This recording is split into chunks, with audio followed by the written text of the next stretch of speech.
dottoressa Falsi. È venuta e ha in mano dei fascicoli. Esattamente? Ho il fascicolo dello studente e la fotocopia del fascicolo. Dello stesso fascicolo. Esattamente si tratta del fascicolo. Come è intestato il fascicolo? Scattone Giovanni. Come dici? A chi è intestato? Come è intestato? Cosa reca sulla copertina? Ce lo descriva. Questo qui è noi abbiamo... No, quella è una busta. Certo, dentro c'è il fascicolo di Scattone Giovanni. Ecco, allora lo vuole estrarre il fascicolo? Noi l'abbiamo portato in busta chiusa perché penso che... Sono un po' difficili.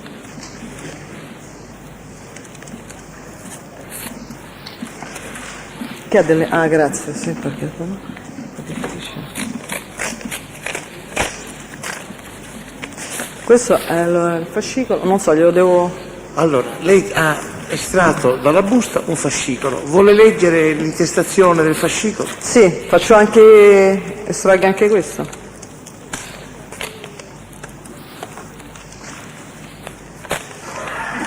Complicato un po'.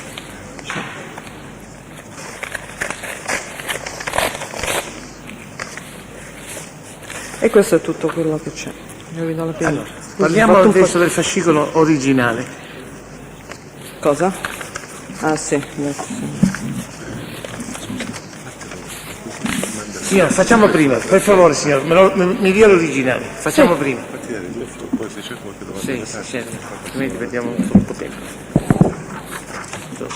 La Teste produce il fascicolo Università di Roma, La Sapienza, Facoltà di Lettere e Filosofia. Intestato a Scattone, dottor Giovanni. Sotto si legge il termine, la parola lettere. Di fianco a destra in alto risulta il numero di matricola 10, 13, 22, 81. Poi vi sono delle annotazioni a matita. All'interno vi sono alcuni fogli. La domanda è questa: qual era l'iscrizione che lei ha variato? L'esame di psicologia generale.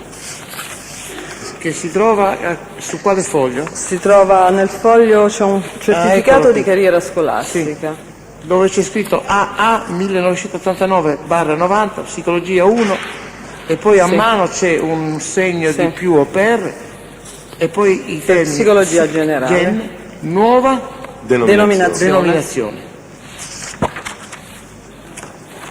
Ci sono le domande, signori? Si restituisce l'originale alla Teste, si acquisisce sulla corda delle parti la fotocopia del fascicolo stesso. Presidente, mi scusi, le ho chiesto se c'era una domanda con la Grazia parte civile, ma esaminando l'originale e il fascicolo, si può risalire alla data in cui è stata effettuata questa variazione? No, qui non c'è. Se sì, ci vuol dire che cosa risulta?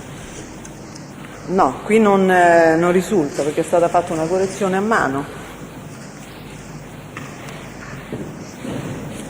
È stata fatta una variazione a mano e lei ha potuto ricostruire esaminando il fascicolo a quando si può far risalire appunto la variazione? No. La scrittura è sua comunque? Sì, la scrittura è mia. C'è anche una precedente correzione fatta da un'altra collega. Perché dice che è precedente la correzione, mi scusi? Un'altra correzione, ho capito. Lei ha detto che è precedente, significa che la colloca temporalmente in un certo determinato momento. Da che cosa l'ha dedotto che quella è precedente? Penso che sia precedente, non lo so. È precedente in senso temporale o precedente in senso di paginazione? Di impaginazione, perché quell'altra mi sembra il primo foglio. Ma no, scusi dottoressa, siccome io non vedo il fascicolo, non ho visto il fascicolo. Non sono dottoressa, sono una semplice impiegata. Mi scusi, non era... Non è essere offesi essere chiamati col titolo di dottore. Magari si potrebbe offendere qualche dottore. Allora, scusi signora, siccome io non ho il fascicolo sott'occhio, vorrei capire una cosa. Lei ha detto prima precedente variazione. Presidente, io l'interpretavo come cronologica, cioè che lei avesse potuto dedurre che la variazione fosse precedente dal punto di vista cronologico. Lei alla risposta al Presidente mi pare che abbia detto di no. Ho detto precedente, cioè io non è che gioco sulle parole, cioè io non mi sono mai trovata di fronte a un'aula di un tribunale, quindi per me è abbastanza... un'aula di Corte d'Assisi in questo caso. Addirittura. Quindi non, magari se sbaglio un termine, non so. Non se ne preoccupi, per quanto mi riguarda non aveva nessuna malizia la mia domanda. Ecco, allora però vorrei capire, quando fa quella variazione, lei l'ha fatta contestualmente al momento nel quale qualcuno le ha detto che doveva apportare la variazione, oppure le è stato chiesto è necessario fare quella variazione e lei l'ha fatta in un momento successivo? No, le variazioni, come ho spiegato l'altra volta, in genere si fanno successivamente. Perciò la domanda allora è questa: il dottor Scattone o chi per lui può aver rilevato l'errore e chiesto la variazione? Sì. E quindi lei ha effettuato la variazione stessa, e quindi quando è stato consegnato il certificato sostitutivo di cui l'altra volta abbiamo parlato, non ha niente a che fare dal punto di vista cronologico con la variazione, perché sono momenti del tutto diversi, o erro? Non lo so. Cioè io ho fatto semplicemente il mio lavoro, sono un'impiegata, se mi chiedono di fare una cosa, una correzione... Insomma, lei dice di non essere in grado di Non sono in grado, specificare... non mi ricordo, io vedo tanti studenti e nel giro, cioè non è che mi posso ricordare tutti quelli che vengono e mi chiedono... L'abbiamo già detto questo, l'abbiamo già detto. Lo so, però appunto. Allora basta, grazie. Per favore, quel fascicolo, se lo vuole mettere a disposizione anche del pubblico ministero e degli altri e dei difensori. Lei può fare le domande, difesa Scattone. Noi anche abbiamo l'esigenza di vedere un attimo i documenti contenuti nel fascicolo, però forse sul punto mi può rispondere la testimone. La variazione alla quale ha fatto cenno, che non reca da quanto abbiamo appreso nessuna data e nessun altro segno di identificazione cronologica, su che documento è stata fatta? Su di un altro certificato, su di un modulo, che cos'è? No, la variazione in genere... In genere, in questo caso? In questo caso non lo so, faccio in genere quando lavoro e se mi si chiede di fare una variazione di qualche cosa prendo un appunto, quindi può essere pure che magari... Sì, ma questo appunto dove è stato preso in questo caso? Come dove è stato preso? Sì, materialmente questa annotazione, su quale foglio è stata? Ma anche su un foglio, che noi abbiamo dei fogli bianchi vicino allo sportello, facciamo delle annotazioni, perché non è che sono annotazioni talmente importanti che cioè una semplice correzione, non è niente di assolutamente importante che può andare a influire sulla carriera dello studente, è una semplice variazione che noi le facciamo giornaliere, variazioni di tutti i tipi.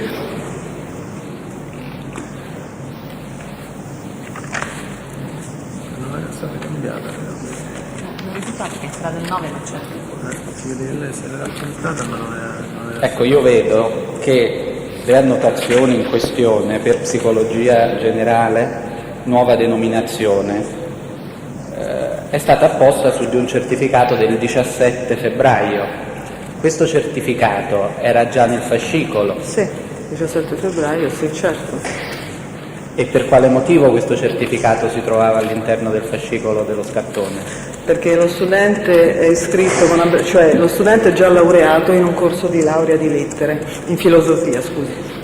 Ha avuto un'abbreviazione di corso, cioè significa che ha avuto degli esami convalidati. Noi mandiamo la pratica dello studente che è già laureato in facoltà, c'è un consiglio di corso di laurea che delibera gli esami che possono essere convalidati.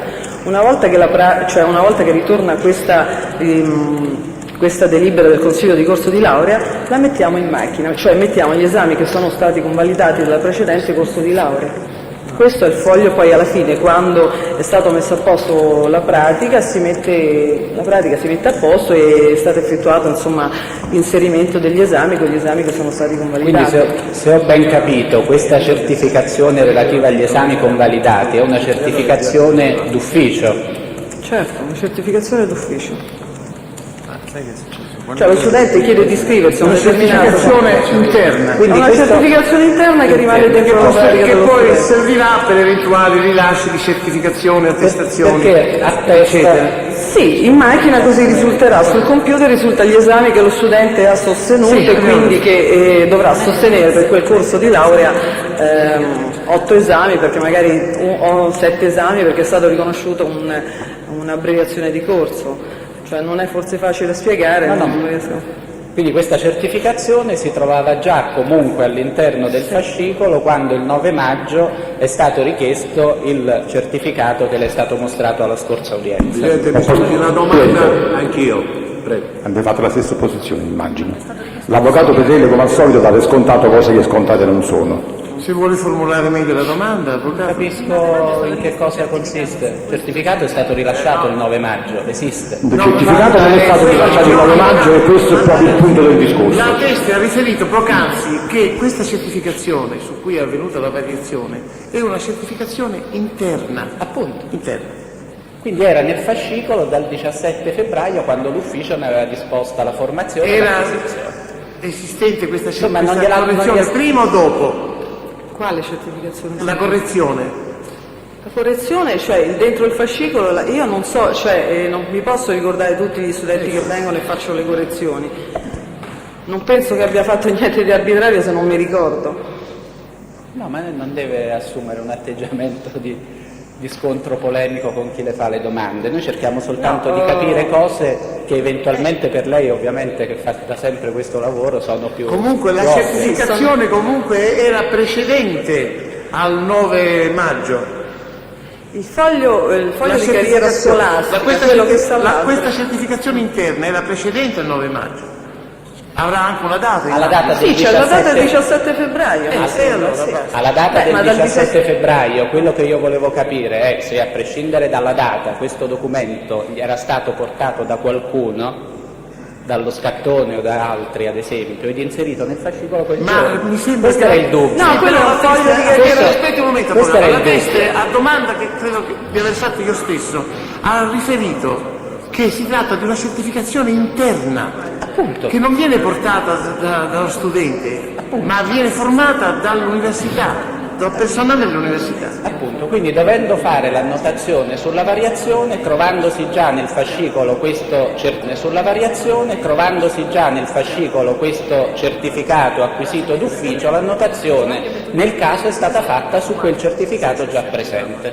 Così ho capito.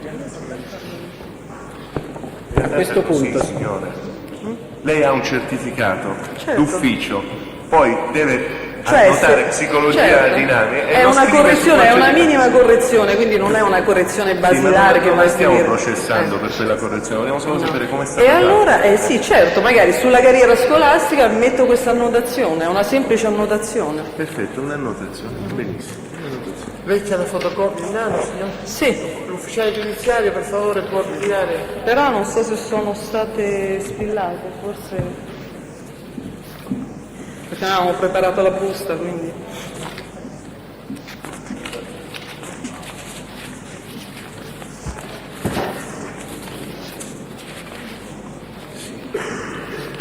Ci sono delle domande? Nessuna? prima che però si allontani la testimone, Presidente, se mi consente, la difesa dello Scattone vorrebbe produrre gli originali dei 2 certificati rilasciati al dottor Scattone, quello riassuntivo di cui abbiamo appena parlato degli esami convalidati e quello sostitutivo del libretto Produrre elettronico. e fare una domanda alla Teste o no? E chiedere ovviamente, trattandosi di certificazioni originali, finora ne avevamo prodotto solo in copia, se c'è un riconoscimento della firma in entrambi i casi. Non ci sono obiezioni, no, da parte del pubblico ministero e dei difensori.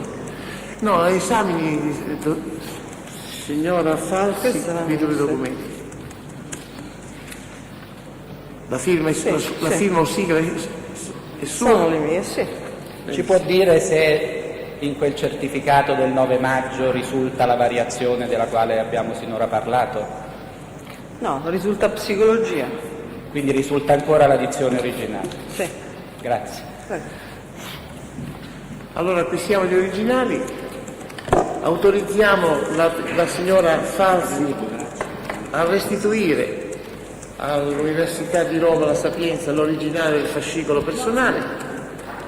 La Corte trattiene sull'accordo delle parti fotocopia degli atti di detto fascicolo. Signora, può andare.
Legga la dichiarazione di impegno.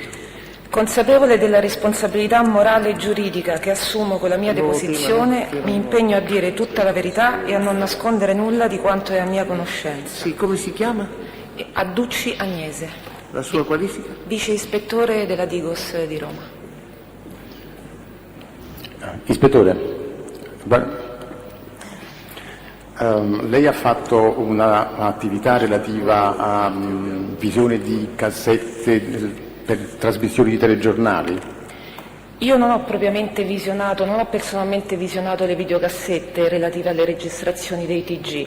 Ho redatto l'informativa trasmettendo le annotazioni redatte dal personale che le ha visionate e segnalando anche il contenuto delle stesse.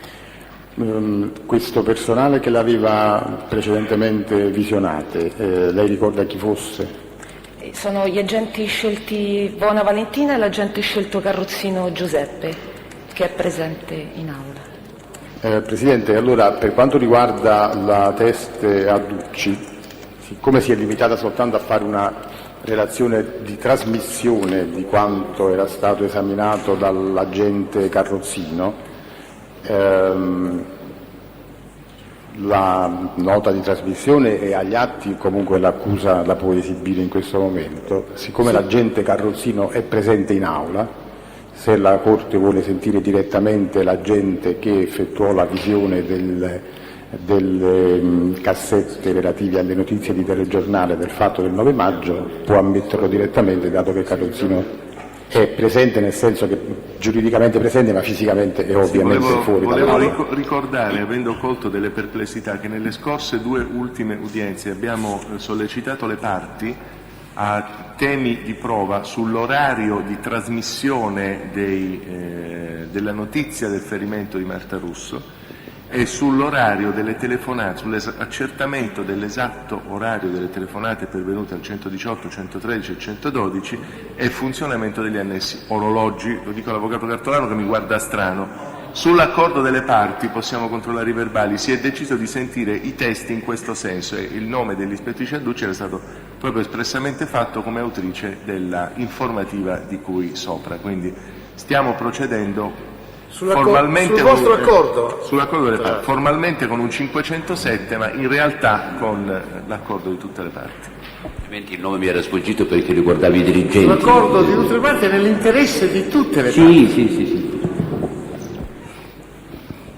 Quindi, per quanto riguarda l'accusa, la teste Adducci ha esaurito il suo compito. Carrozzino, che è l'agente che materialmente visionò queste cassette relative alla notizia data dai telegiornali, dei network nazionali, è presente, nel senso che è qui, ma ovviamente, come ho detto, non è presente in aula. Se la Corte lo ritiene sull'accordo delle parti, può essere sentito sulla circostanza. C'è questo accordo fra le parti? Presidente, sì, Avvocato Andreozzi, siccome l'abbiamo sollecitata proprio noi la teste a Ducci la volta scorsa, leggendo che era colei la quale aveva fatto l'informativa, prima di liberarla vorrei capire se i testi Carrozzino e Vona hanno, come dire, esaminato tutti i telegiornali di quel giorno, nel senso che io leggo qua che Carrozzino avrebbe seguito. Aspetti, facciamo una cosa, Avvocato. Autorizziamo la teste a visionare la relazione a sua firma, così si ricorderà meglio. Sì, no, io vorrei sapere, perché nulla in contrario a sentire ovviamente Carrozzino e Vona che direttamente hanno seguito. Io leggo Carrozzino la Rai TV, e Vona, se capisco bene, la Fininvest. Vorrei sapere se per ipotesi lei nella sua indagine, la testa è qui presente, ha potuto appurare che altre televisioni private, che non siano quelle indicate, la Fininvest e la Rai, abbiano per ipotesi dato notizia e a che ora, perché se no noi ci limitiamo a Carrozzino e Vona che riguardano, se ho ben capito, soltanto 2 gruppi, e gli altri non vorrei che uscisse fuori che domani c'è una televisione privata che a mezzogiorno, per assurdo dico, abbia dato la notizia. Se lei ha potuto appurare questo. Io posso confermare che sono state visionate le registrazioni dei telegiornali della RAI e della Fininvest. E basta. Per quanto Per quanto riguarda la sì. testa, è soltanto questa attività ha svolto. Ho capito. Grazie. Non c'è bisogno ormai della relazione. Comunque, guardi, noi l'autorizziamo ad esaminare la relazione. Ecco. Sì, ma me la ricordo. Se c'è qualche elemento utile, ci informi. Ci informi? Sì, no, ma lo ricordo perfettamente. E confermo che sono state visionate, per quanta mia conoscenza, sono state visionate le registrazioni dei TG della RAI e della Fininvest, per quello che ho fatto io, o meglio, che ho trasmesso io. Questa relazione possiamo acquisirla per utilità di Sì, per esempio Telemonte Carlo, che è una delle più diffuse, lei non sa se è stata fatta. Non sono a conoscenza. Non è a conoscenza, grazie. Avvocato Cartolano, possiamo acquisire questa relazione? Avvocato Petrelli. Se la testimone è a conoscenza di controlli che siano stati fatti sulle notizie comparse su televideo. Personalmente non ne sono a conoscenza, non ho seguito materialmente tutto questo tipo di attività. Grazie.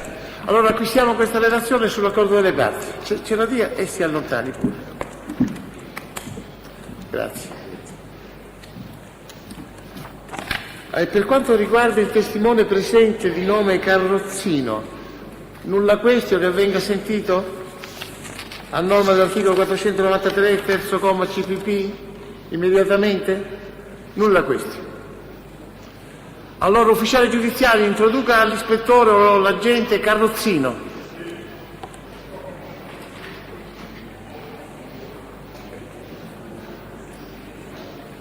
Come si chiama Carrozzino di nome? Giuseppe.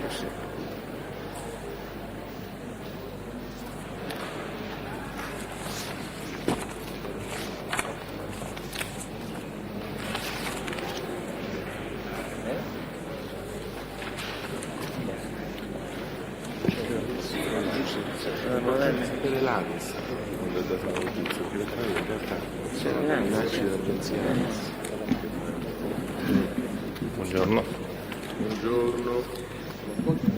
Consapevole della responsabilità morale e giuridica che assumo con la mia deposizione, mi impegno a dire tutta la verità e a non nascondere nulla di quanto è a mia conoscenza. Come si chiama? Carrozzino Giuseppe. La sua qualifica? Agente scelto della Polizia di Stato. È in servizio? Alla Questura di Roma, Digos. Ha avuto un incarico lei a proposito dell'omicidio Marta Russo? Sì, ho fatto un accertamento in merito alla trasmissione dei TG della RAI. Pubblico Ministero vuol fare le domande in proposito? Sì, Carosino, lei si è limitato, mi diceva, all'accertamento di quello che era stato messo in onda dai telegiornali della RAI.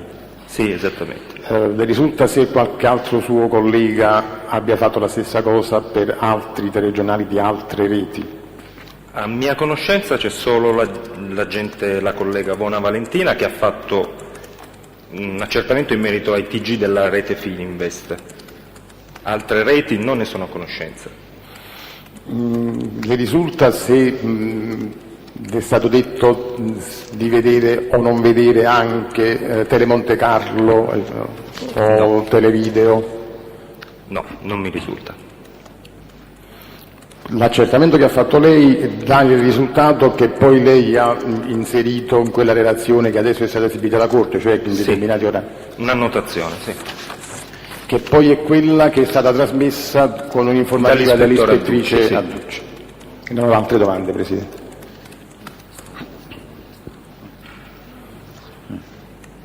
Volete fare delle domande?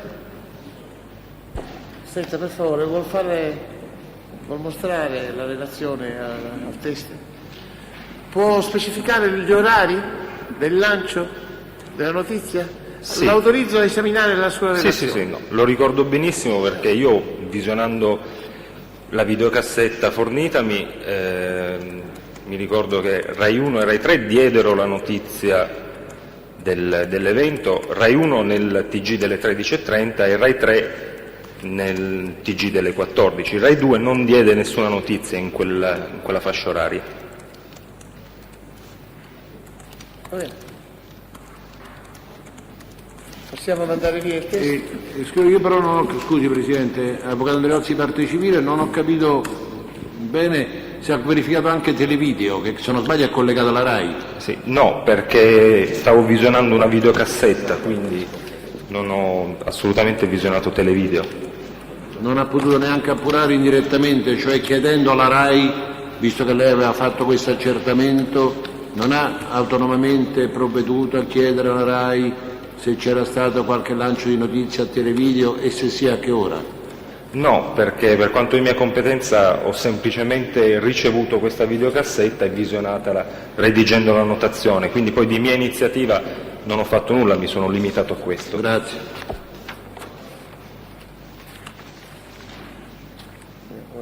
Può andare, grazie. Buongiorno.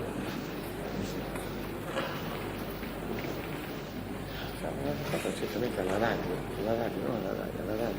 Sì, nessun testimone parla di notizia presa alla radio. I testimoni dei medici parlano di quello che sì, questo è vero, certo, però è importante sapere perché se la parte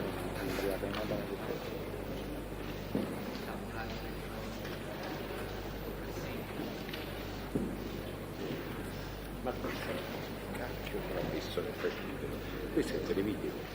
Adesso lo stiamo guidando, è un altro informativo. No, è la RAI questo. E chi è? Sì, è un altro. Ce l'abbiamo. Ce l'abbiamo. Adesso lo esilviamo.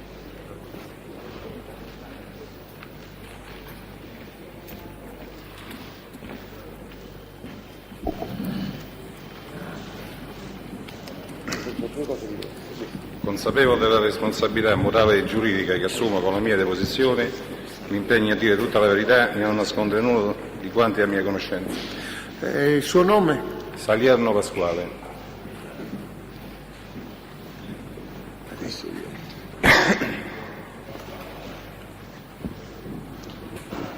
La sua qualifica? Vice ispettore. Di polizia? Vice ispettore di polizia. E in servizio? Squadra mobile, quinta sezione. Nella nota del pubblico ministero relativa all'udienza del 3 luglio, questo nominazione non risulta.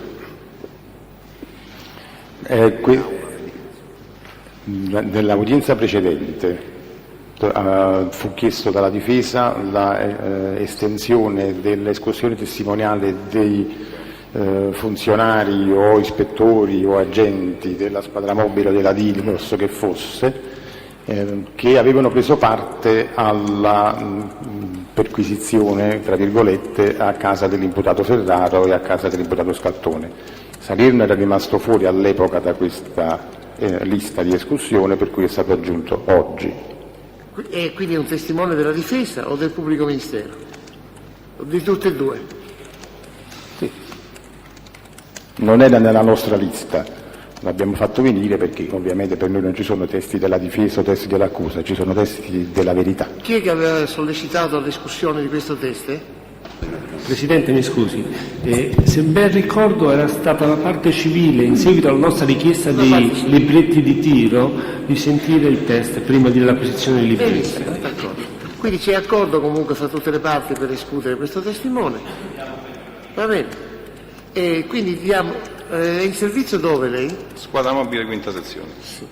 Diamo la parola alla parte civile. Noi possiamo chiedere, ma credo che non sia esatto, noi non abbiamo chiesto proprio niente su questo. Vabbè.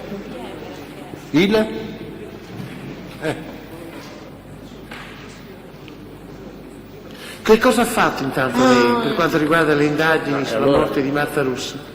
No, Presidente, allora forse l'equivoco si è risolto, cioè nel senso che la difesa di Ferraro aveva chiesto l'acquisizione dei libretti che riguardavano i singoli agenti che avevano operato la perquisizione in relazione all'ultimo uso delle armi. E noi dicemmo allora che se... Prima di sentire... Ecco, esatto. Per cui intanto non sono è testimoni. preliminare questa domanda. Che cosa ha fatto lei in relazione a queste indagini sulla morte di Marta Russo? Ho fatto la perquisizione a casa di Ferraro. In casa di Ferrari. E a questo punto la parola alla parte civile. Lei ha partecipato, abbiamo sentito, alla perquisizione in casa del dottor Ferraro. Ci vuole dire quando ha usato un'arma da sparo come agente, evidentemente l'ultima volta, prima di questa perquisizione? Ma guardi che io ricordi, penso nel gennaio del 97. E questo risulta nel suo libretto personale? Perché... Sì, risulta nel libretto di tiri. Benissimo. Lei ci può dire allora le modalità della perquisizione, visto che ci si trova in casa del dottor Ferraro? Sì, di che cosa si è occupato lei personalmente? Siamo andati in 4 per la perquisizione. Io personalmente, insieme a un altro collega, ci siamo adoperati nella perquisizione su una libreria. Vi erano molta gente, molti fogli scritti, ci siamo attenuti lì a guardare quello che c'era fra le carte e sulla libreria. Lei ha notato se c'erano delle borse e se sì, se qualcuna di queste borse è stata presa, sequestrata e da chi di voi? C'era una borsa, ricordo che il mio collega Motta ha svuotato questa borsa. Ha svuotato che significa, mi scusi? Ha rigirato questa borsa per vedere il contenuto, cosa c'era all'interno. E poi? E poi l'ha lasciata là, poi io stavo facendo un'altra cosa, non ho visto quello che faceva il collega. Mi scusi, quando voi siete andati via tra le cose sequestrate c'era anche questa borsa o no? No, non c'era la borsa quando siamo andati via. Le risulta che è stata poi prelevata questa borsa in un momento? Sì, successivamente il collega Motta insieme a un altro collega sono ritornati sul posto e hanno preso la borsa. Ho capito, io non ho altre domande, grazie Presidente. Pubblico Ministero? Difesa Scattone, difesa Ferraro? Signori difensori? Sì. Avvocato Catalano, lei? Sì. Ispettore, lei ha sottoscritto poi il verbale di sequestro dell'operazione che avete condotto quella notte? Certo. E questo verbale di sequestro recava l'addizione del sequestro delle borse stesse? Questo non ricordo, io comunque ho fatto la prima perquisizione insieme ai colleghi che poi sono ritornati successivamente il collega Motta per prendere la borsa, però non ricordo se ho messo la firma sulla seconda, sulla prima sicuramente. Sul verbale di sequestro che abbiamo effettuato durante la prima perquisizione. Nel quale non c'era scritto che erano state sequestrate le borse? Ma guarda, non ricordo se c'erano esattamente adesso le borse sul primo verbale. Se potrei avere visione un attimino del verbale, io non lo so. Sì, io anche se... Presidente... Sì, certo, è autorizzato. Per la precisione l'agente Salier è un test indicato dalla difesa Ferraro. Nella lista sì.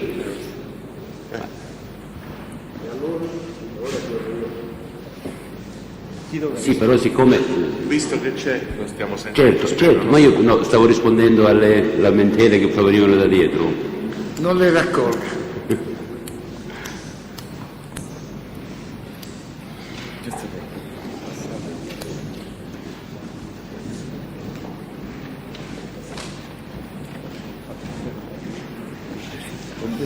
Sì. Questo è l'unico atto che lei ha firmato? Esatto. Lei aveva firmato anche il verbale di perquisizione? Anche il verbale di perquisizione. E quindi in questo atto risulta il sequestro di queste due borse? Risulta anche il sequestro delle due borse. Che non è avvenuto comunque in sua presenza? Non è avvenuto ed è stato fatto successivamente. Non so, un funzionario ha detto al collega Motta e a un altro agente di recarsi presso l'abitazione e prendere delle borse. Si l'ha già detto? Sì, no. Sì. Senta, qui all'interno della casa, lei mi pare che ha già risposto, quale attività materiale ha compiuto? Io materialmente mi sono occupato delle librerie. Sì, dove erano ubicate queste librerie? Guardi, nella stanza, sulla sinistra vicino a una finestra. Si ricorda se la prima, la seconda? Si ricorda come era composto l'appartamento? Di quante... Due stanze penso che erano, ricordo che erano 2 stanze. Comunque nella stanza dove c'era anche il letto, poi vicino alla finestra c'era la libreria. E queste borse erano nella stanza dove lei ha effettuato la perquisizione? Mi pare che erano sul letto o vicino al letto, non ricordo esattamente, ma adesso la posizione dove erano le borse. Comunque nella stanza. Ok, grazie, non ho altre domande.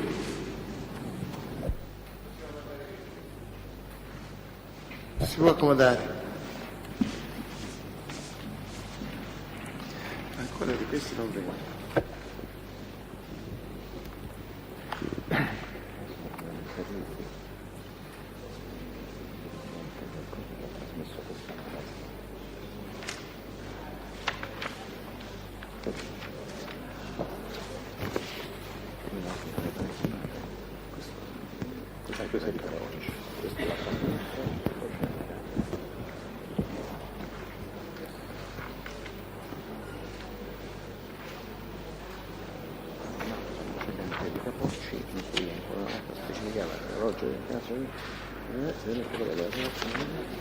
sottoscritta per questo periodo, uno scarto viene proprio, questo lo deve dire a capo.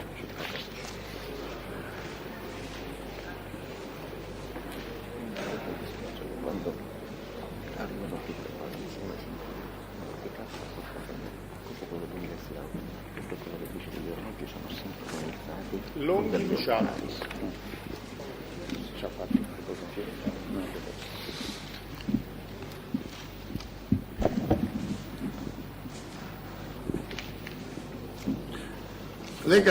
Consapevole della responsabilità morale e giuridica che assumo con la mia deposizione, mi impegno a dire tutta la verità e non a nascondere nulla di quanto è a mia conoscenza.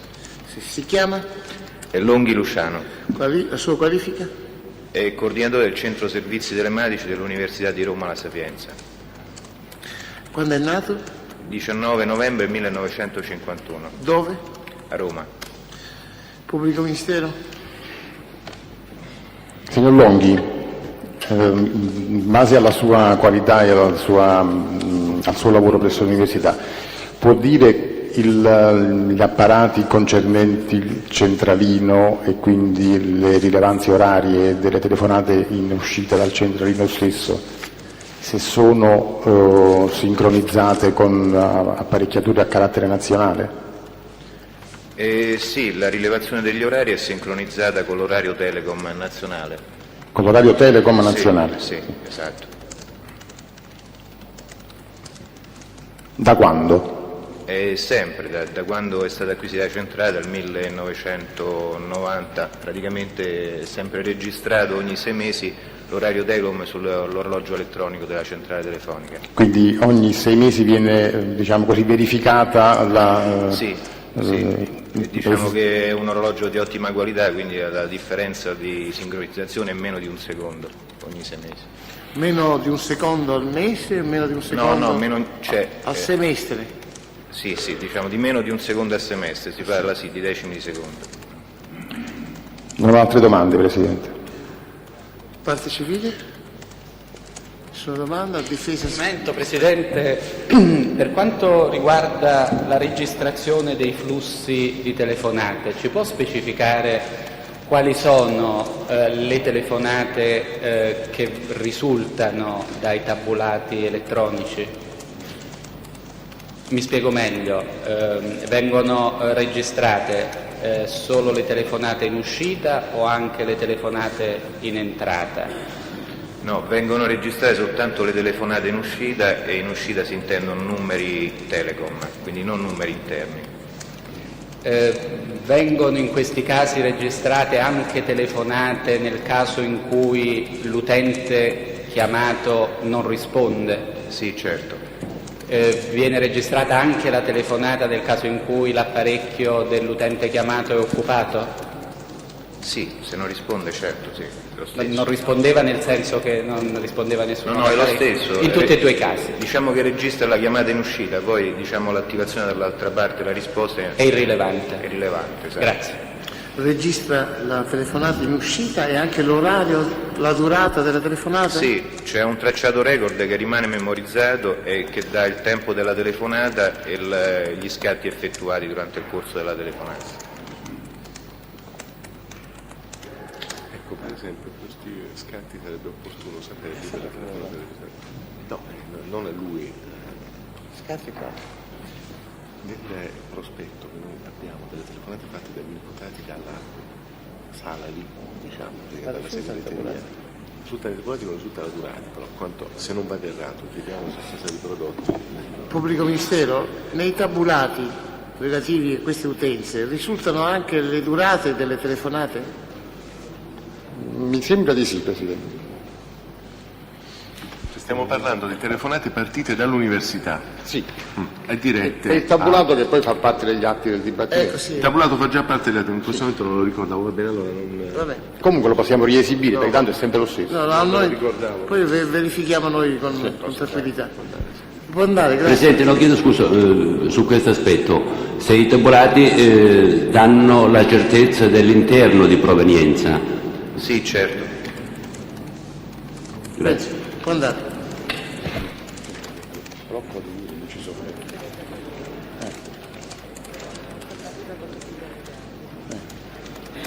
Sicuramente c'è adesso. No, potrebbe anche non essere.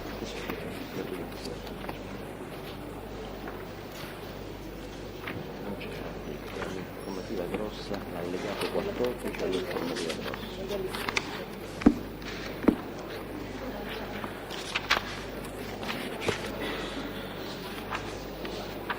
Quella grossa che le ho portato ieri all'1:30. Basta. Posso provare a qualificare? Sì, ma sono questi.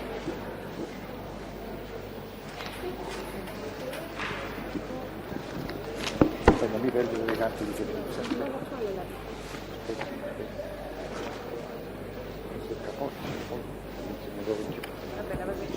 No. Vabbè.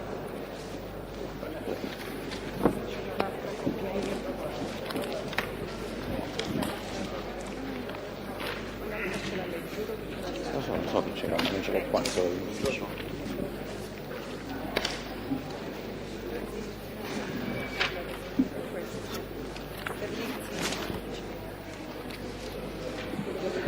Allora, devo dire il mio nome? Consapevole della responsabilità morale e giuridica che assumo con la mia deposizione, mi impegno a dire tutta la verità e a non nascondere nulla di quanto è a mia conoscenza. Nome e cognome. Sono Ferlizzi Felice. La sua qualifica. Sono primo dirigente della Polizia di Stato. In servizio presso? Presso la Questura di Roma, dirigo l'Ufficio Prevenzione Generale e Soccorso Pubblico della Questura di Roma. Sì. Pubblico Ministero. Le domande. Dottor Ferlizzi, lei in termini diciamo così correnti sovrintende anche la sala operativa del 113? Dal mio ufficio dipende anche la sala operativa. Sì, glielo chiedo per il verbale perché io lo so, però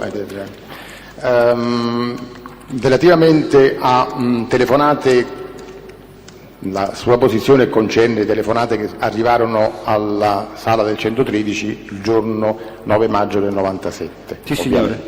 Diciamo in generale, volevo sapere che lei sappia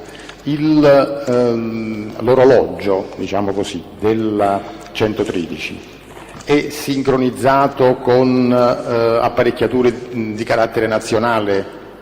Allora, l'orologio a cui fa riferimento lei è appunto inserito nel sistema del 113 e noi facciamo riferimento all'ora esatta della Telecom. Quindi è sincronizzato sull'ora esatta della Telecom, o senza avere scarti in più o in meno? Sì, registra uno scarto ogni mese, mese e mezzo, quindi ogni 30-40 giorni di circa un minuto e mezzo, e quindi noi periodicamente lo ritariamo sempre con l'ora esatta della Telecom. Questo minuto e mezzo che dice lei ha un ambito di oscillazione, nel senso un minuto e mezzo in più, un minuto e mezzo in meno? No, in meno. In meno.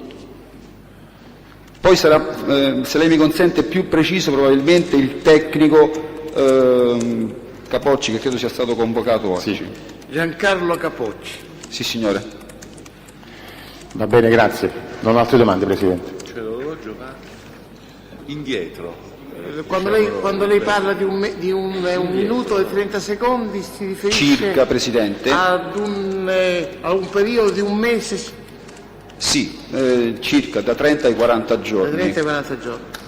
Ci sono delle domande? Avvocato Razzi, parte civile, ecco, vorrei sapere se ricorda, in relazione alla data del 9 maggio, quando è stata la volta precedente in cui hanno dovuto apportare questo aggiustamento di orario. Sì. Ma dunque, la domanda si può integrare completamente in questo senso: se il 9 maggio l'orologio segnava perfettamente il tempo, o andava avanti o andava indietro.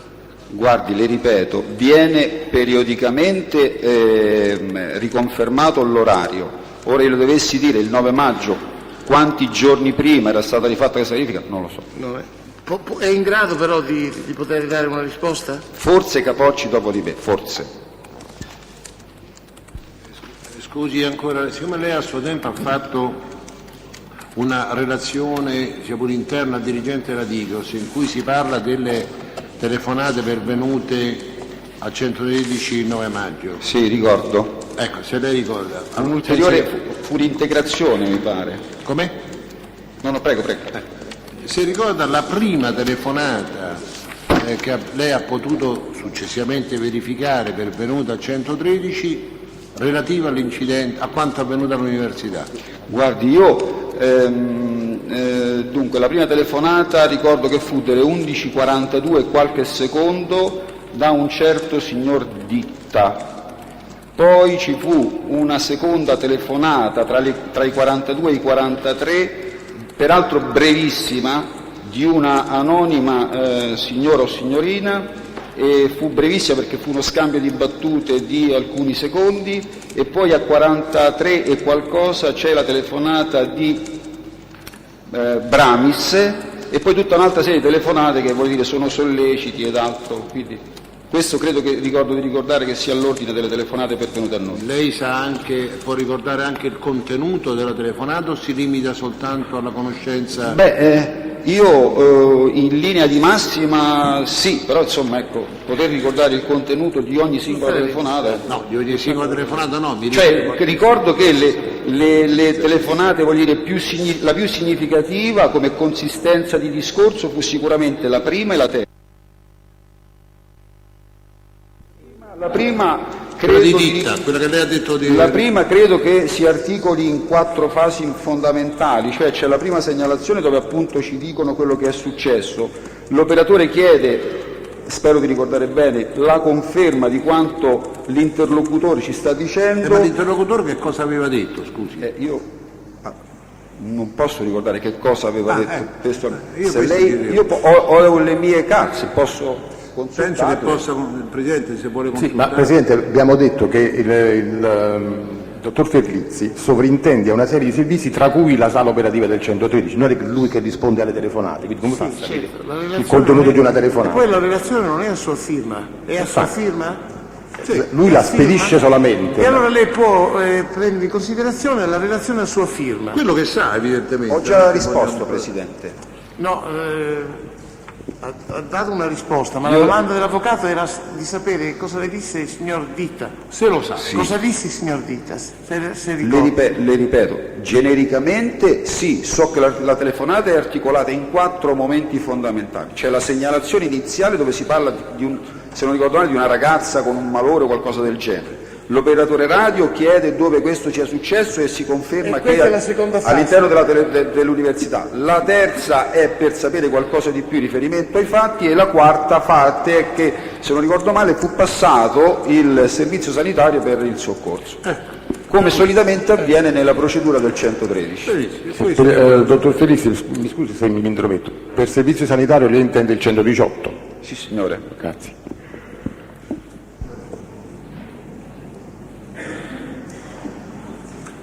Sì, sono l'avvocato Cartolano, dottor Perlizzi. Per suo ausilio mi riferisco alla relazione del 24 luglio, che è a firma del dirigente, per cui può consultarla dietro l'autorizzazione della Corte. Quindi... Può consultarla, è autorizzato.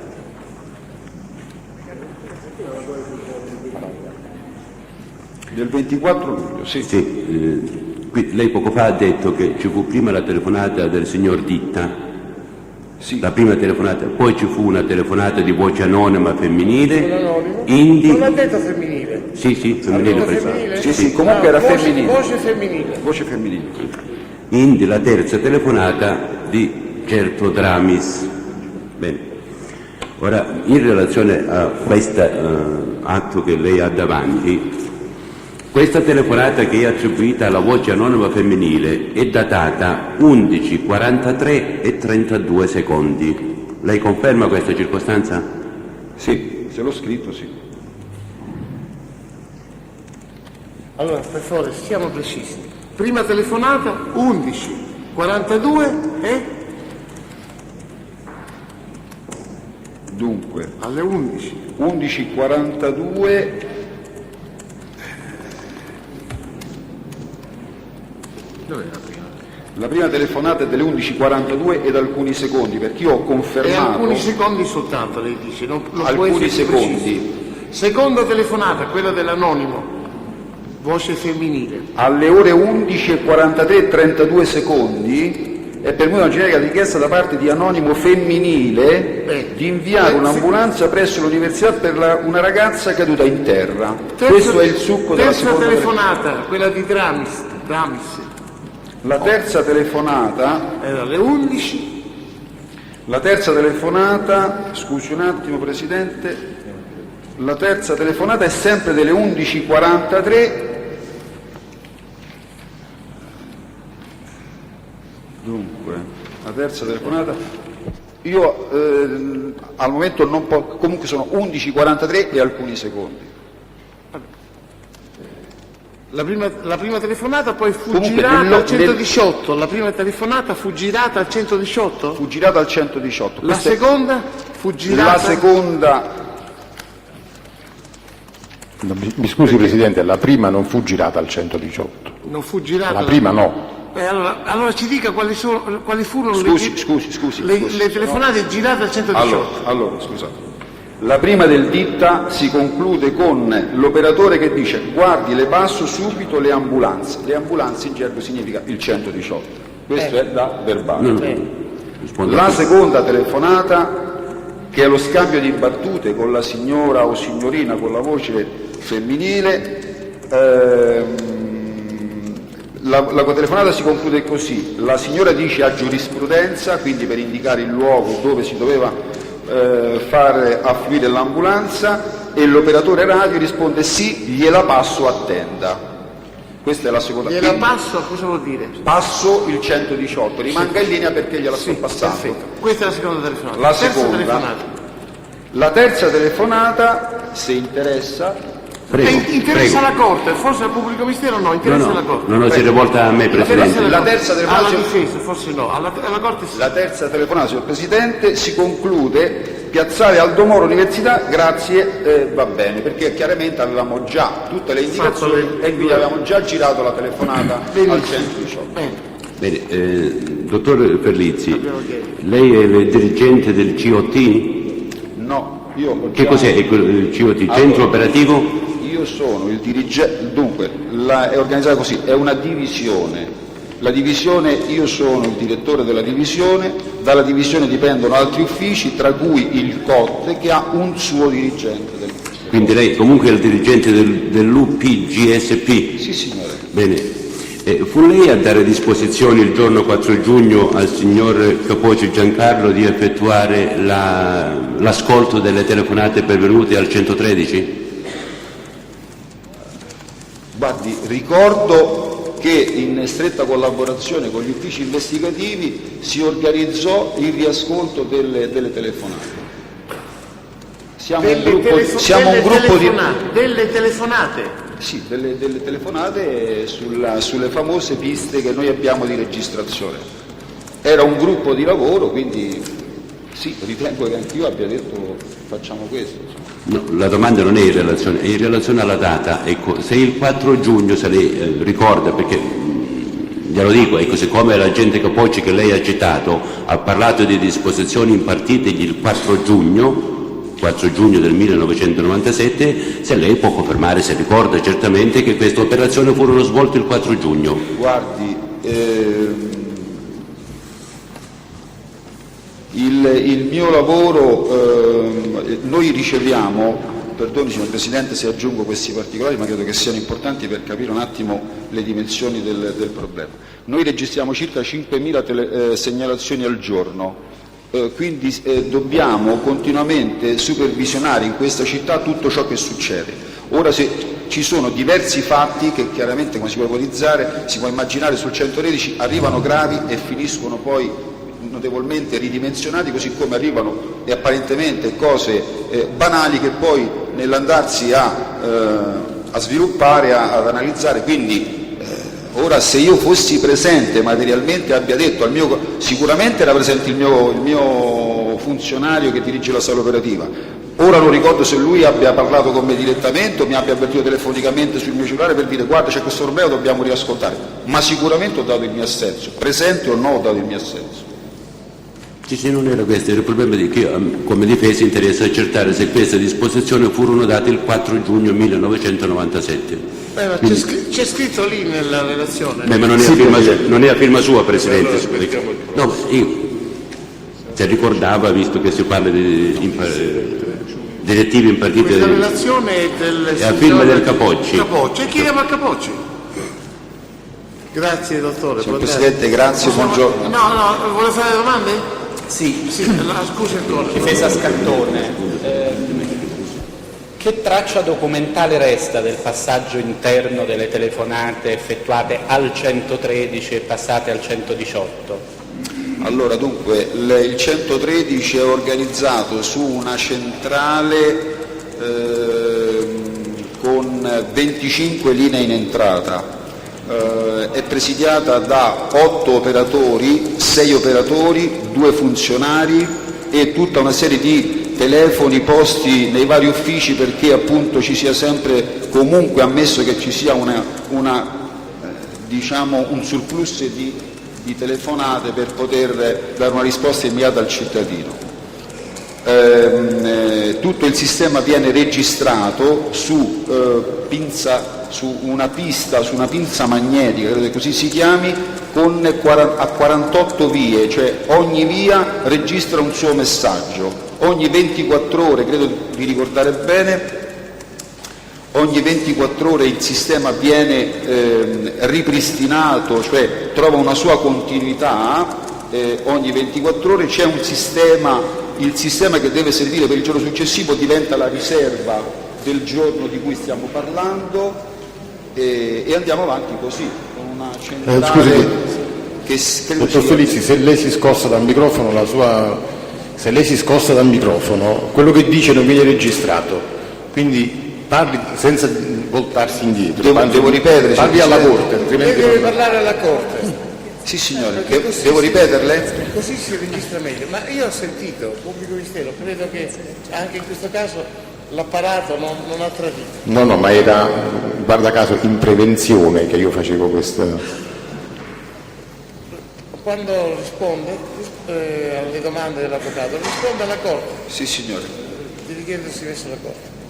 Allora, avvocato. Per riassumere la sua complessa risposta di ordine tecnico. Faccia la domanda specifica. Ecco, quando il cittadino telefona, voi vi rendete conto che si tratta di una questione che può essere di competenza più medica che di ordine pubblico.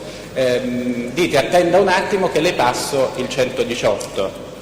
Ora, no, questa non è una domanda, avvocato. Io le ho detto di fare la domanda specifica. Sì, questa è una premessa alla domanda. Facciamo la domanda specifica. È una domanda difficile perché io l'avevo già fatta, però mi è stato risposto in maniera, perciò cercavo di precisare. Appunto per questo l'ho invitato a fare la domanda specifica. Quando succede quello che io le ho appena detto, resta traccia sui tabulati del momento in cui viene attivato il contatto con il 118? Certo che rimane traccia, rimane una traccia cartacea. E viene anche registrato il contenuto della telefonata che prosegue tra il cittadino e il 118? No. Grazie.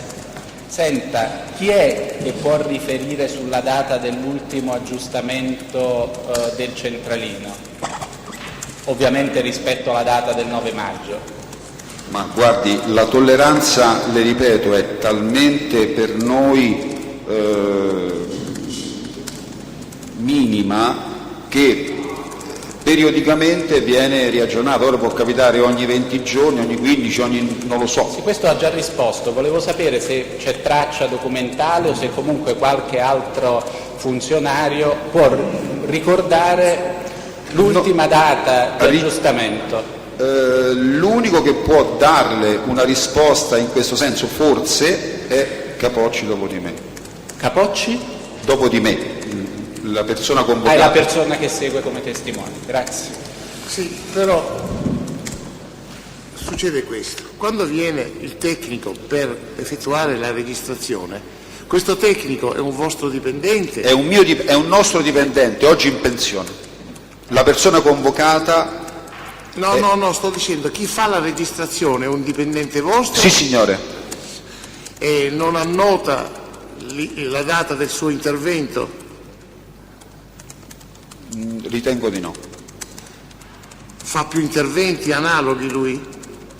Di rifasatura di questo orologio? Di registrazione? Beh, le ripeto, Presidente. Fa altre attività, immagino. Fa altre attività, ha un po' la responsabilità di tutto il sistema tecnico della sala operativa della questura. All'epoca era l'ispettore Capocci? Sì, signore. Che faceva la registrazione? Che seguiva tutto il settore tecnico, quindi anche il discorso. E quindi può sapere il riascolto qualcosa in proposito? Può sapere qualcosa. Benissimo.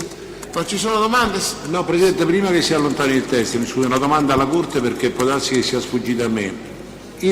Alla Corte sono stati già prodotti, credo, i contenuti delle telefonate 113 eccetera eccetera, esatto? Abbiamo fatto anche la perizia. Perché se... No, sulle telefonate non la perizia, abbiamo acquisito. Sì, ce l'avevamo acquisite, sì. Ma possiamo riesibili di nuovo, ce l'abbiamo qui. No, ce l'abbiamo acquisito. Ma mi sembra che l'abbiamo acquisite. Perché siccome il test vedo che ce l'ha lì a portata di mano perché li consultava, addirittura leggeva le parole terminali, ove non ci fossero non fossero stati acquisiti nel fascicolo, chiederei l'acquisizione. Io farei una cosa, le abbiamo acquisite, ma per comodità di lettura degli atti, se siete tutti d'accordo, acquisiamo in fotocopia anche questi documenti.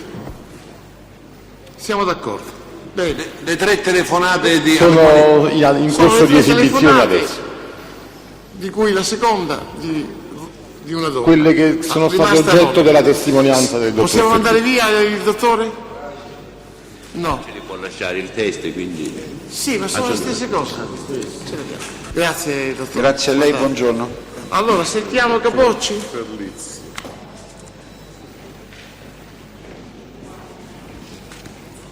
Capocci.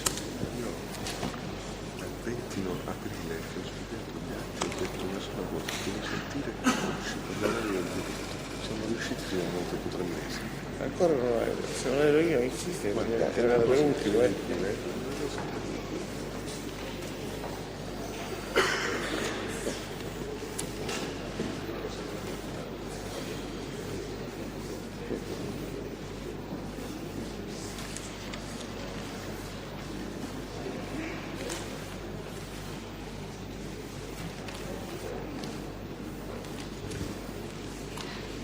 rubata la vita.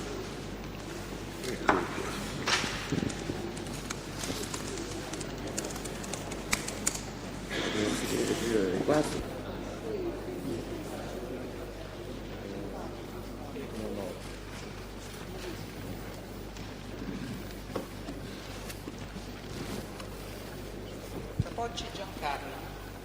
Nato a Fiuggi, consapevole della responsabilità morale e giuridica che assumo con la mia deposizione, mi impegno a dire tutta la verità e a non nascondere nulla di quanto è a mia conoscenza. Sì. Come si chiama? Capocci Giancarlo. La sua qualifica? Prego? La sua qualifica? La sua qualifica? Ah, vice ispettore di polizia. Adesso è in pensione? Esatto. Prima era in servizio presso il centro operativo delle comunicazioni. Con Questura di Roma? Esatto. Questura di Roma. Responsabile del settore tecnico. Sì. Capocci, lei come responsabile del settore tecnico ha fatto anche delle relazioni nel corso delle indagini per l'omicidio di Marta Russo, relazioni che sono agli atti. Ricorda se ha riascoltato telefonate arrivate il giorno 9 maggio al 113 e quindi registrate dal 113 circa questo evento? Sì, sono state riascoltate perché ne mancava una. Praticamente è stata contestualmente la terza chiamata che è in elenco di tale Tramis o Bramis, e c'era stata contestualmente su un'altra linea molto più breve da parte di una signora anonima che segnalava il fatto. Quindi in tutto sono state 8 segnalazioni. Quindi la telefonata di Tramis era stata automaticamente spostata su un'altra pista?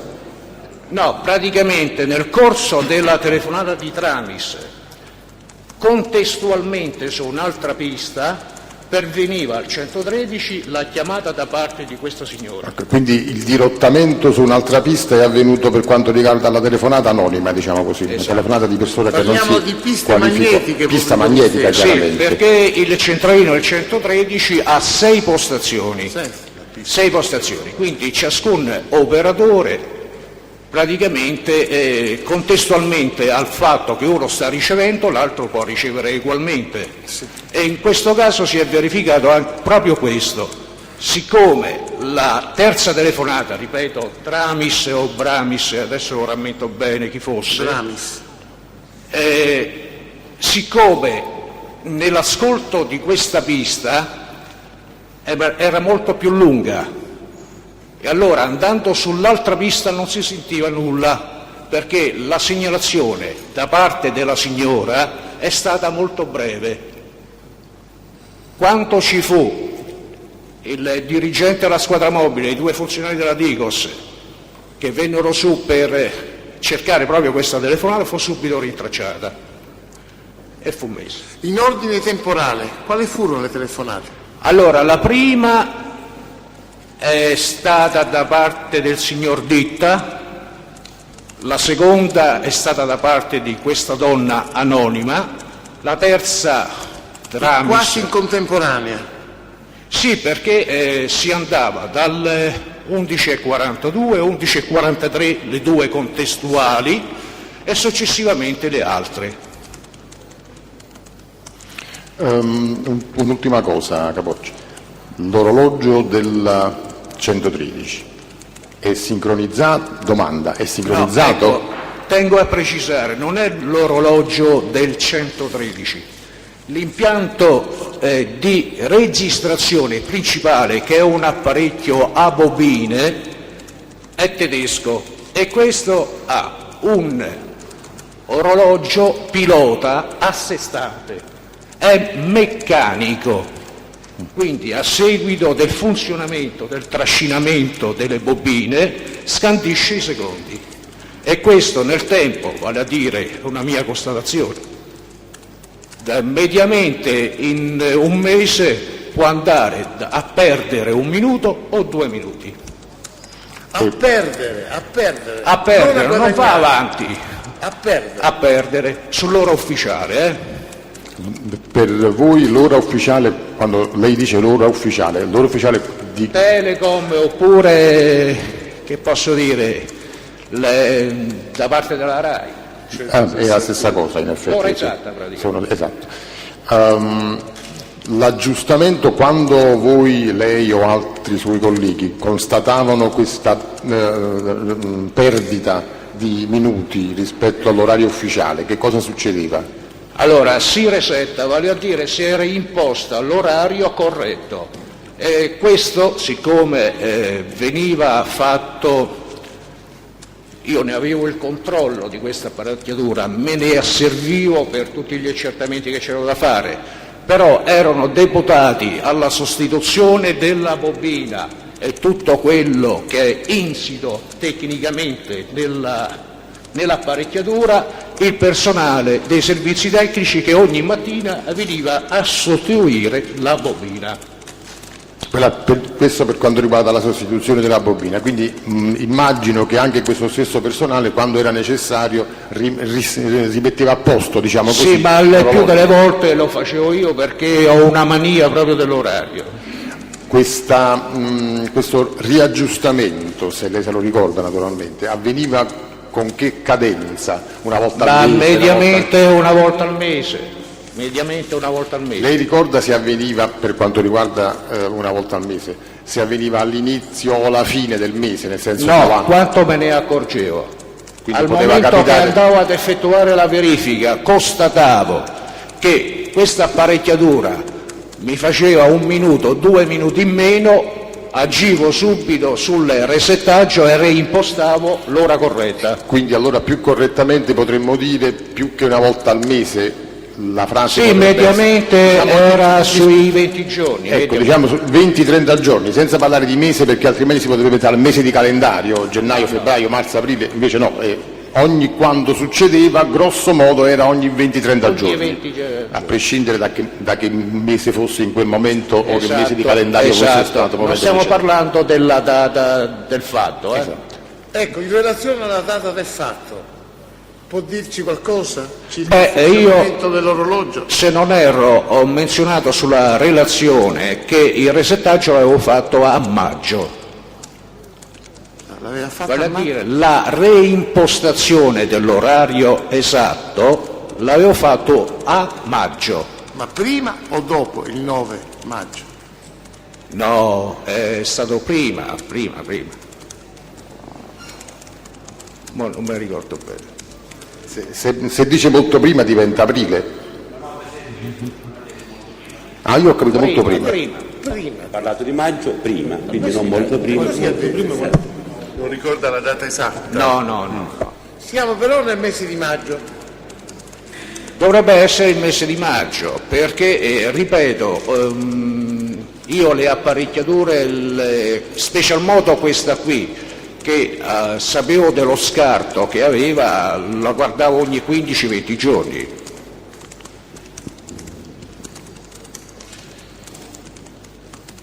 Posso? Certo. Comunque Capocci, lei conferma che questa rimessa a punto alla resettazione, come si chiama tecnicamente, avveniva sulla base dell'orario Telecom? Esatto. Grazie, non ho altre domande.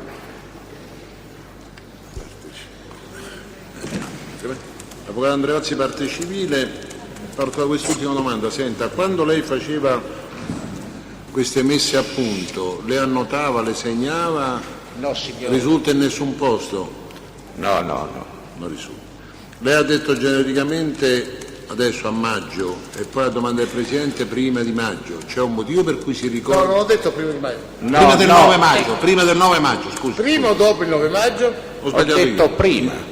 Prima, ecco, ma lei lo colloca così, ha un motivo per ricordare che era prima del 9 maggio? No, ripeto, quando è avvenuto il fatto sono stati i primi di giugno, quindi io rammento che c'è stata questa correzione da parte mia giorni prima. No, lei ha usato il termine giugno adesso. 9 maggio? Giugno. Lei ha usato il termine Sì, giusto. esatto. No, quanto è avvenuto il fatto? Quale fatto? Il fatto dell'omicidio. L'omicidio avvenne il 9 maggio. Il 9 maggio, non 9 giugno. Ecco, 9 maggio. Io ho fatto questo reset praticamente antecedentemente, giorni e giorni prima. Ma non si ricorda quanti giorni prima rispetto al 9 maggio? No, ripeto, dipendeva al momento che io entravo in questa sala e constatavo che dal mio orologio e l'orologio che mi dava il multicanale praticamente c'era uno scarto di qualche minuto. Allora, Capocci, mi scusi. Il tabulato Telecom della chiamata ditta, che lei prima ha ricordato essere stata la prima delle telefonate arrivate sul 113, il tabulato Telecom, che poi è quello che segna gli orari ai quali voi vi attenete quando dovete resettare l'impianto, no? Allora, il tabulato Telecom porta al 9 maggio in uscita sul telefono portatile di ditta l'orario 11:44 20 secondi. Invece da noi porta 11:44 e 20 secondi. Il vostro orologio invece, secondo la sua relazione che sta qui, porta 11:42 e 51, il che mi dovrebbe far pensare che il resettaggio è avvenuto dopo il 9 maggio. No, aspetti, No, Presidente, questa è una sua considerazione. Infatti mi dovrebbe... Allora, pungiamo dalla domanda quest'ultima sua osservazione. Allora. E teniamo presente queste... Guardi, Come spiega lei allora, sulla base lo ripeto, del resettamento che avveniva sull'orario Telecom, cioè 11:44 e 20 telefonata in ditta in uscita sul 103 e quindi in entrata sul 113? Presidente, chiedo scusa, c'è opposizione della difesa. dunque, la domanda viene messa nei seguenti termini. Guardi, Anche perché la stavo... Per quanto riguarda la Telecom si parla di una telefonata alle 11:44 e 20. Per quanto riguarda il vostro orologio si parla di una telefonata giunta alle ore 11:42 e 51 secondi. C'è una differenza. A questo punto, siccome la deposizione sul fatto è imprescindibile da una sua valutazione, stante il difetto dell'orologio, cosa ha da riferire sul punto? Ma non so che cosa dire, perché io ho tenuto a precisare sempre che quello è l'orario che appare sulla stringa del nastro, quindi non so sinceramente cosa dire, perché io rilevo da questo display che mi dà giorno, mese, anno e la data e tutto, e l'orario, con tutto i secondi, e in questo caso mi dava le 11:42 e 50 secondi, quanti erano? Però non so dire se il fatto di... La domanda del pubblico ministero era con riferimento alla data dell'avvenuta sua registrazione dell'orologio. Del resettamento cosiddetto. Sì, ho capito, però, ripeto, io non rammento perché, ripeto, tutto dipendeva dal fatto che è questo: entrare dentro la sala apparati, controllare tutte le apparecchiature e nel controllo guardare questo orario pertinente, il multicanali, se me ne avvedevo che c'era, che andava indietro, da quel momento facevo il resettaggio. Però se devo dire quanto l'ho fatto questo resettaggio non sono in grado di dirlo. Posso riprendere allora? Io partivo dalla stessa premessa che c'era questo contrasto, perciò avevo chiesto se poteva ricordare un motivo che collocasse il suo intervento a prima del 9 maggio. Adesso ci ha risposto nel senso che ci ha indicato. Posso, avvocato? No, mi scusi, non gli ho fatto nessuna domanda. Scusi, signor Capocci, abbia pazienza.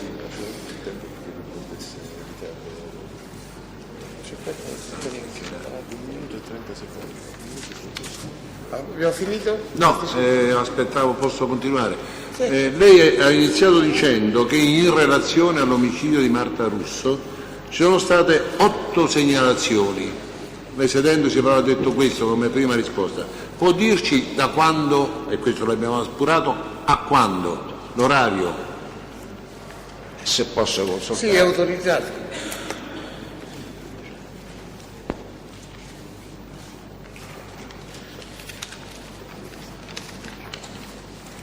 Allora, dalle 11:42, la prima che è pervenuta dal signor Ditta, l'ultima è alle 11:55. E a chi risale? A chi... Allora, alle 11:55 l'interlocutore è una donna. Anonima? Anonima, sì. Mi scusi, lei prima ci ha detto Ditta, una voce di donna anonima, poi Dramis. Si ricorda? No, ripeto, alle 11:42 c'è stata la prima e qui non ci sono problemi. Va bene. Mi era sfuggita alle 11:43. Sì. C'è stata altra segnalazione da parte di una donna anonima. Sì, l'ha detto. Poi questo. abbiamo la terza telefonata. La quarta telefonata? La quarta, chi La è? quarta è un uomo alle 11:48. Anonimo? Anonimo. La quinta, ci racconti tutte le 11:50 interlocutore anonimo, 11:51 interlocutore personale del commissariato di PS Università. Il personale di PS Università ha dato anche il nominativo? No. Prego, continui. 11:53 interlocutore una donna anonima che chiama dalla presidenza della facoltà di scienze scientifiche e scienze statistiche, e 11:55 interlocutore di una donna anonima. Però nel dettaglio non so cosa dire. Le trascrizioni sono già facenti parte del fascicolo per il dibattimento. Sì, Presidente, quella famosa bobina o pizza, come l'ha chiamata il dottor Ferlizzi, è stata dal momento delle indagini sigillata ed è custodita, come disse l'accusa in prima udienza, nella sala operativa del 113 della Questura di Roma e a disposizione della Corte. Incassato. I testi delle trascrizioni. No, ma io mi riferisco ai testi. I testi sono stati già acquisiti. Sì. I documenti sono stati già acquisiti a parte la bobina. Sì. Li riesibiamo di nuovo stamattina. Appena ci sarà una sospensione di udienza, io sto già raccogliendo la documentazione e la esibisco. L'ultima domanda, se mi permette, scusi, Presidente. Lei ha potuto stabilire, avendone fatto verifica successivamente, se queste telefonate venivano da cellulari, perché lei ha dato due riferimenti, la quinta dal commissariato dell'università, anzi tre, scusi, la quarta dalla direzione dipartimentale e la sesta dalla presidenza di scienze statistiche. Per gli altri non c'è un punto di riferimento, significa che sono cellulari oppure che cosa? Noi non è che risaliamo alla fonte, spiego, per me acquisiamo quello che dice l'interlocutore. Ho capito, ecco, era questo che volevo sapere, grazie. Sono l'avvocato Cartolano per la registrazione. Signor Capocci, lei rispondendo alle domande dell'avvocato di parte civile ha letto una relazione con un ordine cronologico di telefonate. Questa relazione, che presumo che sia la stessa che lei ha davanti, è datata 21 luglio. Lei a quella data aveva accertato la seconda telefonata attribuita a una voce anonima femminile? Questo controllo lei l'aveva fatto già il 21 luglio? Allora,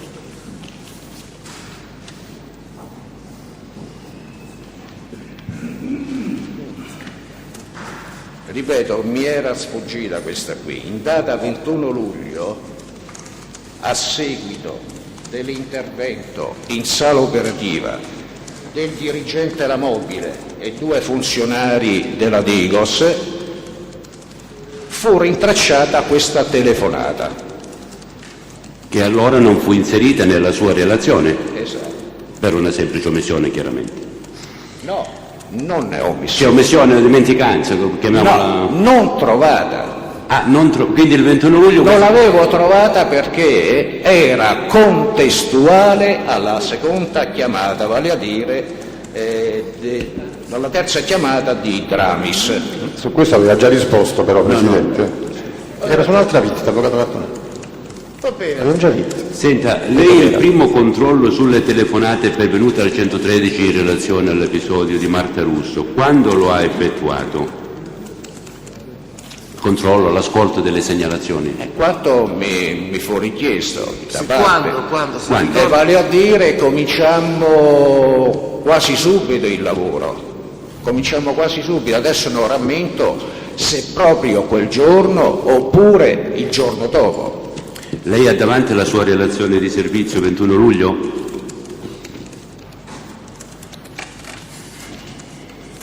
No, la relazione non Lo può far vedere lei, avvocato.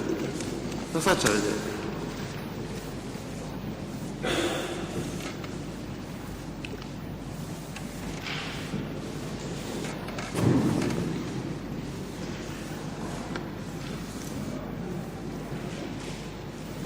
E infatti qui manca, perché sono 7, manca la seconda, quella che ho già famosa citato. telefonata della voce anonima Esatto, femminile. ho citato, Sì, che era mancante. Mi sembra che su questo punto ha spiegato bene il testo. Mi sembra che sia del tutto inutile continuare. Presidente, ha risposto sulla questione che non avevo chiesto, cioè quella relazione contiene anche un'affermazione di data quando lei ha effettuato il primo ascolto di queste telefonate al 113. Ecco, se lei la vuole leggere, poi in modo da potermi rispondere.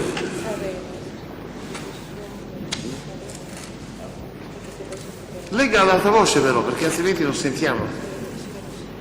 Allora, il sottoscritto, vice ispettore della Polizia di Stato Capocci Giancarlo, il servizio presso l'ufficio tecnico del COT della Questura di Roma, riferisce alla signora Rosta quanto segue. Questa mattina, a seguito di richiesta orale, Questa mattina, che giorno è è? data 21 luglio, del signor dirigente della locale squadra mobile, presente in sala operativa unitamente ai funzionari della Digos, Belfiore e Giannini, lo scrivente alla presenza dei predetti funzionari procedeva agli ascolti e segnalazioni pervenute al 113 di cui all'oggetto, con particolare riferimento a quelle effettuate da una certa ditta, ore 11:42 e 51 secondi, e da un certo Tramis, ore 11:43 e 01. Si precisa che i predetti orari pertinenti all'impianto di registrazione non sono sincronizzati con l'orario ufficiale come già rappresentato con la relazione del 6 giugno 97. Giova inoltre rappresentare che in data 4 giugno, a seguito di disposizioni impartite dal dirigente il COT, sempre inerente al fatto, lo scrivente effettuò l'ascolto delle stesse segnalazioni provvedendo all'estrapolazione su altro nastro magnetico delle stesse, rispettando il seguente ordine. Ecco, ispettore, questo mi interessava. Lei adesso conferma che il 4 giugno ricevette una disposizione di ascoltare i nastri del 113? Grazie, non ho altre domande. Ha detto sì, è vero? Sì. Perché annuendo non risulta la voce. Prego? Lei prima aveva annuito con il capo, però noi dobbiamo sentire la sua voce. Va bene. Senta, io ci sto capendo. Va bene. Comunque ha risposto sì, ha risposto. Le state a mettere proprio tutto. C'è problema. Può andare, grazie. Possiamo andare via? Grazie ispettore, può andare. Dobbiamo sospendere sì, time out. Volete sospendere qualcosa? Sì. Ne mancano quanti di testimoni?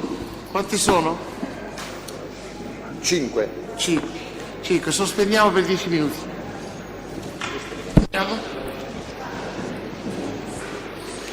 Allora, Presidente, esibisco la comunicazione della TIM, la comunicazione della Telecom relative alla sincronizzazione degli orologi TIM e Telecom, dico orologi in maniera molto grossolana naturalmente, sincronizzazione con l'orario ufficiale italiano che è quello del segnale orario messo in onda dall'Istituto Elettrotecnico Nazionale Galileo Ferraris di Torino. Esibisco anche, per quello che possa valere, la relazione fatta dal teste Capocci. Ma l'ho letta tutta. Sì, vabbè, comunque la esibisco perché è qui in atti. Il tabulato della TIM relativo alle chiamate effettuate dal teste ditta e poi la comunicazione con il testo del lancio della notizia avvenuto da parte della RAI sulla rete Televideo. A che ora? 13:39. Televideo. Tutti questi documenti sono stati presi in considerazione dalle parti? Vennero a suo tempo depositati. Ecco, se vogliono dare una lettura parti civili e difensori imputati, Allora, poi noi provvediamo. Team Telecom Italia No, le metto a disposizione. le Poi metto a la Corte disposizione provvederà soltanto, dopo d'accordo. aver Va sentito bene. i loro pareri. E intanto possiamo sentire i testimoni.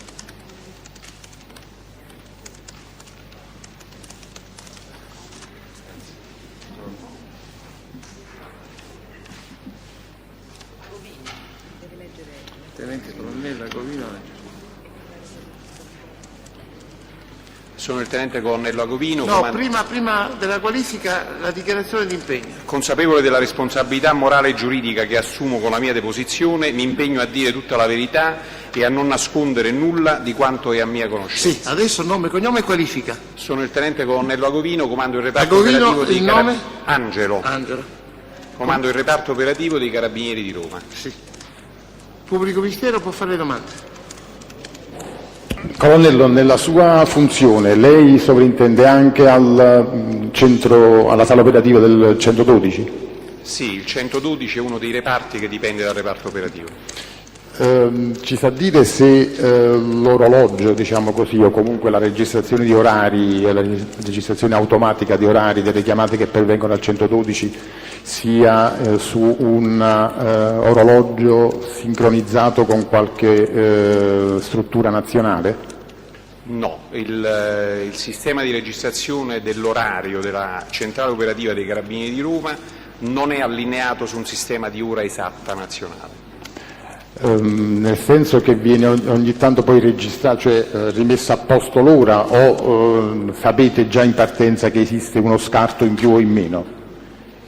Non ci sono, diciamo, dei controlli periodici sull'orario, ci sono dei controlli aperiodici fatti dal personale della centrale operativa in occasione di verifiche di tutto quanto il sistema, e in occasione di queste verifiche l'orologio della centrale operativa viene regolato. Che lei sappia, nel momento della regolazione presenta uno scarto in più o in meno rispetto all'orario ufficiale italiano? Guardi, una verifica rispetto all'orario ufficiale italiano, una verifica compiuta e obiettivamente riscontrabile, non c'è. Nell'esperienza quotidiana degli operatori questo orologio non presenta scarti superiori a più o meno 5 minuti dell'orario che segna. Questo risulta per conoscenza diretta o perché gliel'ha riferito qualcuno degli ufficiali da lei dipendenti che... Io non ho mai provveduto direttamente ad allineare io personalmente il sistema, ma i miei collaboratori, sia l'ufficiale responsabile in particolar modo l'ufficiale responsabile della centrale operativa, che gli operatori mi hanno riferito. L'ufficiale responsabile della centrale operativa chi è? Come grado e come nome? È il capitano De Grandi. L'ha portato con lei, se non ricordo? Sì. Presidente, il capitano De Grandi, che è il responsabile diretto della centrale operativa, è presente, nel senso che ovviamente fisicamente non è presente in aula, ma può essere sentito come teste se le altre parti sono d'accordo sulla questione dello scostamento dell'orario della centrale operativa del 112 rispetto all'orario ufficiale. Parte civile, difensore degli imputati, siete tutti d'accordo di sentire il capitano De Grandi? Sì, d'accordo. Per quanto concerne il colonnello Agovino, l'accusa non ha altre domande. Sì. Parte civile per il colonnello? Nessuna domanda? Sì, l'avvocato Cartolano per la registrazione. Colonnello, lei nell'ambito di questa vicenda ha inviato alla Procura della Repubblica di Roma una relazione di servizio di un carabiniere che attestava di aver ricevuto una telefonata per il fatto di Marta Russo? Sì, io ho inviato a mia firma una relazione di servizio del carabiniere di turno che ha ricevuto una telefonata in quel giorno, ma non l'ho inviata alla Procura della Repubblica ma alla Digos, che stava procedendo agli accertamenti su delega della Procura della Repubblica di Roma. Lei ricorda se questa telefonata del carabiniere fu trascritta e se ricorda soprattutto l'orario in cui il carabiniere ha affermato di aver ricevuto la telefonata? Sì, la telefonata... Guardi che è autorizzato a esaminare eventuali relazioni, rapporti... Sì, io ho al seguito questa trascrizione, ma che ricordo, diciamo, perfettamente. Noi abbiamo trasmesso una trascrizione di telefonata anonima pervenuta sull'utenza 112 della centrale operativa dei Carabinieri di Roma alle ore 11:38 del 9 maggio 97 e la trascrizione è stata effettuata dal carabiniere scelto Giuseppe Guarini.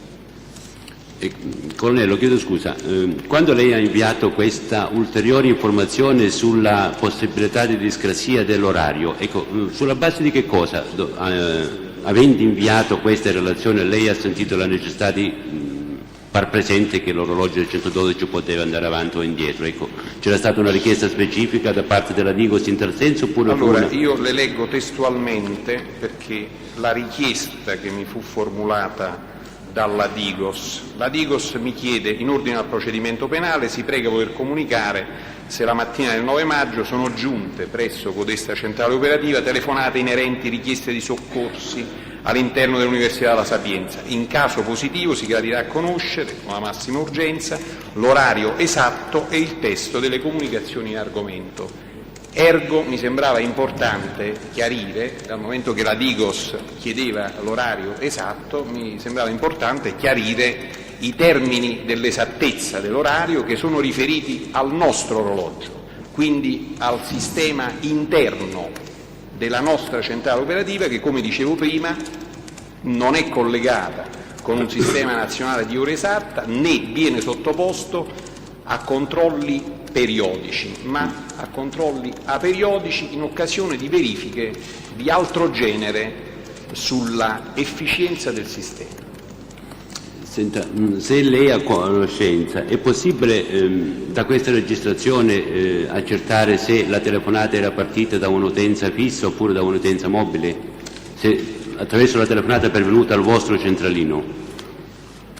Guardi, non so, io penso che questo si possa riscontrare, questo probabilmente si possa riscontrare forse dai tabulati della Telecom, ma io non ho questo riscontro, diciamo, direttamente in centrale operativa, a meno che la centrale non attivi un sistema di blocco, ma non era questo il caso, perché in questo caso si chiedeva un'ambulanza, quindi secondo le procedure che noi osserviamo e che abbiamo in vigore, questo tipo di chiamata noi la trasliamo direttamente al 118, quindi al soccorso sanitario, e così è stato fatto anche in questo caso. Infatti l'ultima frase dell'operatore del carabiniere è questo: un attimo, le faccio passare direttamente l'ambulanza, e a questo punto la telefonata viene direttamente traslata al servizio ambulanze. Numero telefonico?